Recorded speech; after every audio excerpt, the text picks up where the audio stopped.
नमस्कार मित्रों, हम लोग आज आए हैं शासकीय उच्चतर माध्यमिक विद्यालय भानगढ़, जहां पर आकर बच्चों को हमने बताया कि पानी अपनी दिनचर्या में कैसे पीना चाहिए और साथ ही पानी के साथ साथ अपने शिक्षक, अपने माता पिता का सम्मान कैसे करना चाहिए। ये सारी बात हमने क्लासरूम में जाकर 10th क्लास के बच्चों से बातचीत की। सर ने हमें समय दिया, इसके लिए उनका धन्यवाद। आइए जानकर इनसे पूछते हैं कि इनको हमारा प्रोग्राम, हमारी बाहर से अगर कोई संस्था या कोई व्यक्ति आता है और बच्चों को समझाता है तो बच्चों को ज़्यादा प्रभावी लगता है।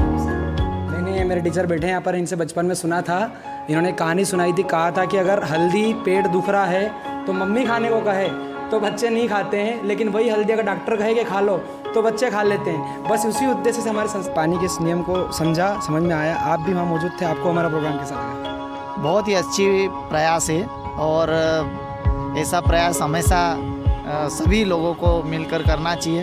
एक पानी के बारे में जो बच्चों को जानकारी दी गई और उनके लिए बहुत ही ज्ञानवर्धक और अच्छी जानकारी मिली। सभी बच्चे और शिक्षकों ने दी गई जानकारियों को अच्छे से सुना और बच्चों ने ये वचन भी दिया है कि हम इस जानकारी को अपने घर से लागू करके और आगे जीवन में भी इसको फॉलो करेंगे, उतारेंगे। और सूरज भैया, आपका बहुत बहुत सहयोग रहा, धन्यवाद। धन्यवाद सर। अपना नाम बोल दीजिए। मैं राजेंद्र चोयल, शिक्षक, high school Bhangarh. Thank you so much sir. मैं आपसे पढ़ा हूँ, फिजिक्स पढ़ा हूँ और आपको बोला भी है कि भैया मैं उसको। सर कैसा लगा हमारा प्रोग्राम? जैसे पानी के बारे में आपने बताया है हमारे विद्यार्थी को, तो हमको बहुत अच्छा लगा। और इस जीवन में मनुष्य के जीवन में पानी ही मुख्य आधार है। इसी से पूरा जो मनुष्य का जीवन जो संचालित होता है। और आपने पानी के जो महत्व बच्चों को बताया है, उसका मतलब आने वाले समय में उसका उपयोग करके और बच्चों को ज़रूर मिलेगा। Thank you so much sir. आपका नाम बोल दीजिए। मेरा नाम भगवान सिंह रावत, माध्यमिक शिक्षक, हाई स्कूल भानगढ़। सर बहुत बहुत धन्यवाद। आपने जो शिक्षा नीति बहुत टॉप क्वालिटी की है, बहुत टॉप क्वालिटी से बच्चों को पढ़ाया भी जाता है। और मैंने पूरी स्कूल में देखा है, बहुत अच्छे अनुशासन के साथ बच्चे बैठते हैं, सुनते हैं। उन्होंने मेरी बात पर बहुत अच्छा ध्यान भी दिया, जिसका वीडियो मैं आगे आपको बताऊंगा। आइए एक और सर हमारे बीच में, उनसे पूछेंगे सर कैसा लगा आपको प्रोग्राम? बहुत अच्छा लगा आपका प्रोग्राम। जी सर। तो पानी का जो महत्व बता रहे हैं, बहुत अच्छे तरीके से, बारीकी से बता रहे हैं कि जल का उपयोग कैसे करें। आज से किसी भी हालत में पानी खड़े खड़े, ठीक है, किसी भी हालत में पानी खड़े खड़े नहीं पीना है, कुछ भी हो जाए। खड़े खड़े पानी पीने का दर्द है। अगर किसी को मोटापा है तो उसका मुख्य कारण ये है कि वो खड़े खड़े पानी पीता है। ठीक है, बात समझ में आ रही है? कोई बड़ी भारी बात नहीं बोल रहा हूँ, आप सिर्फ ध्यान देना। आप बड़े बच्चे हो इसलिए आपको पहले समझा रहे हैं। उधर जाने की बजाय मैं आपके पास पहले आया। क्यों आया? क्योंकि आप बड़े बच्चे हो तो आप समझ पाओगे। ठीक है, घर में, परिवार में, गांव में, कहीं पर भी कोई भी खड़े खड़े पानी पीते दिखे तो उसे प्रेम से समझाना कि भैया खड़े खड़े पानी। ठीक है, पानी हमेशा बैठकर, हमारे कहावत है, दूध और दवाई खड़े खड़े और पानी हमेशा बैठकर। दूध जब भी पियो खड़े खड़े पीना है, दवाई जब भी लो खड़े खड़े लेना है, लेकिन पानी हमेशा बैठकर पीना है। समझ में आ रही है? पहला पॉइंट आएगा समझ में। पानी कभी भी, कहीं भी, हमेशा आप बैठ कर, कैसे अगर मान लो अभी बेंच पर बैठे हो आप, तो ये पैर अगर लटके हुए हैं तो इतना कारगर नहीं है। आलकी पालकी मार के जब भी पानी पियो, अपने पैर की नसें सीधी नहीं होना चाहिए। भागवत जी अपने आयुर्वेद में कहते हैं कि व्यक्ति अगर सिर्फ जीवन भर पानी सही साठ पी ले तो कभी बीमारी नहीं हो सकता है। पानी हमेशा बैठकर, पानी हमेशा गुनगुना या गर्म, पानी हमेशा घूट घूट कर। आ गई समझ में चीज? आ गई? पानी कभी भी खाना खाने के बाद नहीं पीना है। कभी भी खाना खाने के बाद जस्ट पानी पीना ही नहीं है, लगभग 30 मिनट बाद पीना है। अपने हिसाब से अटका लो। और इस चीज को शेयर करना है, मार्केट में फैलाना है, फुल शेयर करना है। और जिस दिन आप लोगों से शेयर करोगे, जब उनको समझ में आएगा तो आपको बुद्धिमान मानेंगे। वो यार छोटा सा बच्चा क्या बात कर रहा है, समझ रहे हो? और वहीं आप जाकर ऐसी उल्टी सिल्टी बात करते हो तो कोई इज्जत। जब हम अगर पानी की बात समझ जाएंगे, पानी को ढंग से पिएंगे, सब कुछ करेंगे तो हमें धैर्य आएगा। क्या आएगा? धैर्य यानी शांति। कैसे? अभी आपकी उम्र लगभग कितनी है? हाँ आप ही 18 के, बाकी 16 17 16 17 18 है। अब बेटा इस उम्र में हमारी उम्र लचीलापन होता है। क्या होता है? शक्ति बहुत ज़्यादा है तुम में, पावर बहुत ज़्यादा है, तो फिर हमें यहाँ से कुछ न कुछ सीख कर तो आप इतने मन जन सो मोहि पावा, मोहि कपट छल छिद्र न भावा। भगवान कहते हैं, प्रकृति कहती है, तुलसीदास जी ने लिखा है, सुनना एक बार ढंग से, निर्मल मन जन सो मोहि भावा, मोहि कपट छल छिद्र न भावा। अगर आपके मन में कपट है किसी बात के लिए और आप सामने वाले से आशा करते हो कि तुमसे कपट नहीं करे, तो ऐसा हो ही नहीं सकता। अगर चाहे कुछ भी हो जाए, हो सकता है उस आदमी में कम अकल हो। एक छोटी सी कहानी के साथ समझाऊंगा, सुनना ध्यान से, मजा आएगा। एक बार की बात है, एक समझदार और एक बेवकूफ़ आदमी में झगड़े हो गए। अब बेवकूफ़ आदमी कैसा कि गांव में सब जानते हैं कि बेवकूफ़ है, लेकिन समझदार कैसे उलझ गया उससे।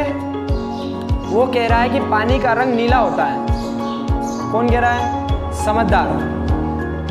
लेकिन बेवकूफ़ कह रहा है कि पानी का रंग पीला होता है। क्यों कह रहा है पीला? क्योंकि उसने पीले बर्तन में पानी को देखा, तो वो तो पीला ही कहेगा, नीला थोड़ी ना कहेगा। दोनों झगड़ने लगे।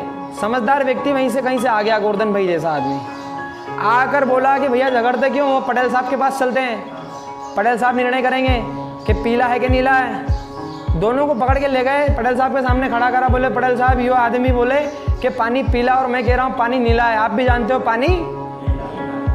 तो पटेल साहब ने जो नीला बोल रहा था उसको 2 थप्पड़ मारे, बोला चल यहाँ से निकल। तो जिसने पीला बोला था बेवकूफ़ बड़ा खुश हो गया, बोले आपने तो मज़ा आ गया, देखो मैंने बोला था पीला ही है। क्या पानी पीला है? जोर से बोलो। है पानी पीला? पानी नीला ही है, तो उसको थप्पड़ क्यों पड़ा? ना ना ना, और कुछ बात ये थी, सुनना ध्यान से, पूरा ध्यान लगाना मेरी तरफ, पूरा पूरा ध्यान। पटेल साहब ने उस समझदार व्यक्ति को बुलाया और कहा कि भाई मैंने तुझे इसलिए नहीं मारा कि तूने नीला और पीला बताया, मैंने तुझे इसलिए मारा कि तू बात किस गधे की मान रहा था, किस बेवकूफ़ की बात मान रहा था। ज़्यादा बेवकूफ़ लोगों से उलझना ही नहीं। वो कहते कि ये तो पीला है, नीला है, ढीला है, गीला है। हाँ भाई, क्या बोलोगे? बेटा ये दुनिया आपका समय बर्बाद कर। तुमसे बड़ा अगर कोई गलती कर रहा है तो उससे सवाल पूछो पहले कि भाई ऐसा क्यों कर रहा है। लेकिन अगर हमसे छोटा कोई गलती कर रहा है तो पहले उसको सम्मान से गले लगाओ और समझाने की कोशिश, थप्पड़ अप्पड़ नहीं मारना है। समझ में बात समझ में आ रही है? ज़्यादा लेवल तो नहीं हो रहा है? बात समझ में आ रही है? अच्छे से आ रही है? अब मैंने आपको छठा पॉइंट क्या बताया है?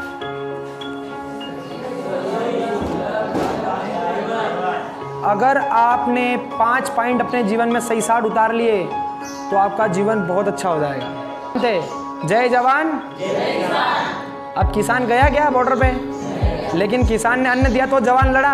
अगर हम अन्न नहीं देंगे तो क्या वो लड़ पाएंगे?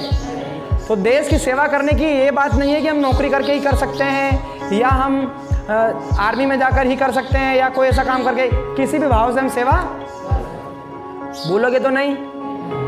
कहीं पर भी कोई भी बंदा खड़ी से बहुत प्रेम करता था, इतना प्रेम कि मतलब पूछो ही मत।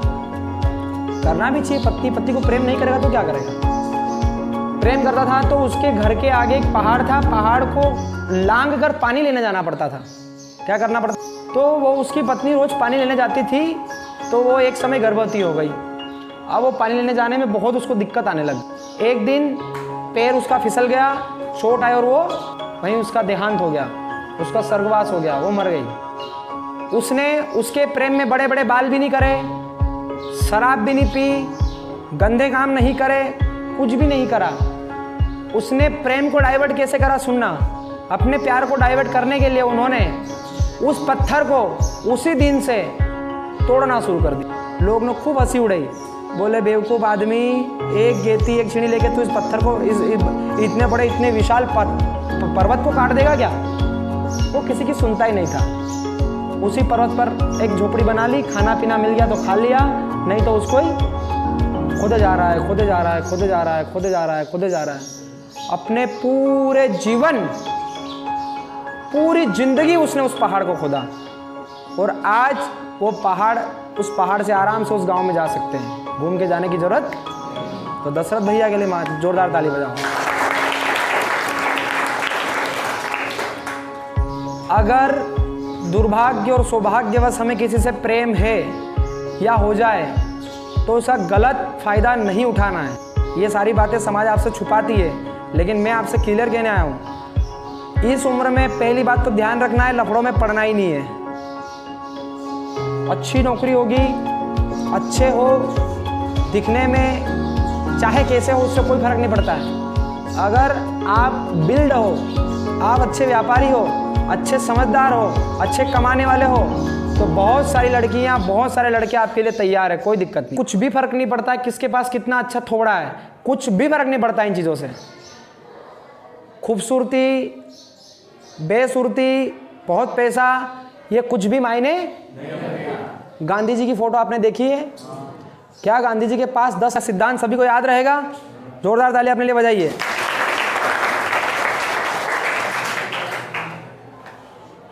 और जोर से बजाइए।